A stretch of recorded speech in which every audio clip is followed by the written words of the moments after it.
Hello बच्चों, let's read the question. The question says, in which of the following compounds does the vacant orbital can participate in hybridization? A option is B2H6, B is Al2Cl6, C is NH3 and D is both A and B. तो हमें यहाँ पे क्या है, कुछ compounds बता रखे हैं और हमें बताना है कि इन गिवन कंपाउंड्स में से कौन सा ऐसा है जो वेकेंट ऑर्बिटल में हमारे पास जिसका जो वेकेंट ऑर्बिटल है वो हाइब्रिडाइजेशन में पार्टिसिपेट करेगा। तो सबसे पहले तो हम देख लेते हैं इस क्वेश्चन को करने के लिए हमें किस की कंसेप्ट की रिक्वायरमेंट है।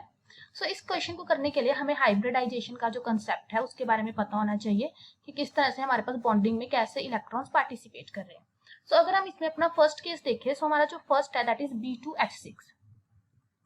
सो अगर हम बोरोन की इलेक्ट्रॉनिक कन्फिग्रेशन देखें दैट इज 2s2 2p1, ये आउटर इलेक्ट्रॉनिक कन्फिग्रेशन लिखी है मैंने, ठीक है।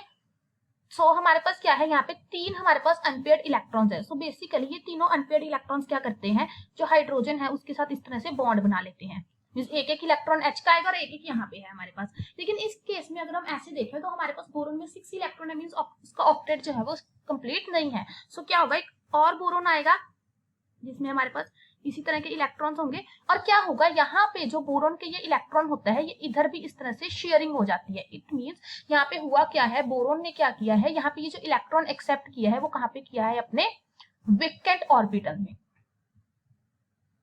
सो इसका मतलब जब इसकी बॉन्डिंग हो रही है तो उस केस में जो B2H6 है उसमें उसका वेकेंट ऑर्बिटल यूज हो रहा है हाइब्रिडाइजेशन में। सो हमारे पास क्या है, यहाँ पे बनाना बॉन्ड की फॉर्मेशन हो जाती है क्योंकि यहाँ पे बोरोन के वेकेंट p ऑर्बिटल्स भी यूज हुए हैं। तो हमें यहाँ पे जो हाइब्रिडाइजेशन देखने को मिलती है बोरोन की दैट इज sp3।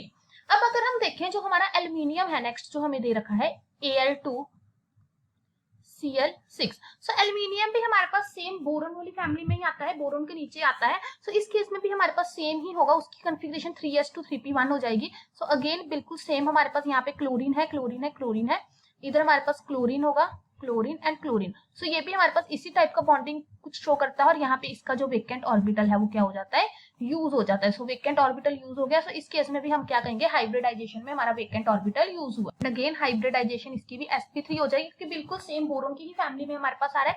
अब अगर हम थर्ड एग्जाम्पल देखें दैट इज NH3, इसको हम नेक्स्ट पेज पे देखते हैं।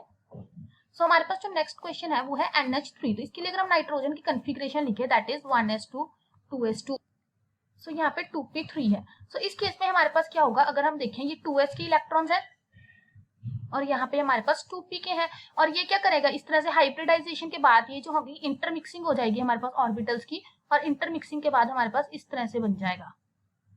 क्या होगा, यहाँ पे एक हाइड्रोजन जुट जाएगा, यहाँ एक हाइड्रोजन जुट जाएगा, यहाँ एक हाइड्रोजन जुट जाएगा और ये हमारे पास रहेगा लोन पेयर की फॉर्म में। सो इस केस में भी हमारे पास जो हाइब्रिडाइजेशन है वो क्या देखने को मिल रही है, sp3 हाइब्रिडाइजेशन है, बट यहाँ पे हमारे पास कोई भी वेकेंट ऑर्बिटल जो है वो इन्वॉल्व नहीं है। सो इसका जो करेक्ट आंसर आएगा दैट इज NH।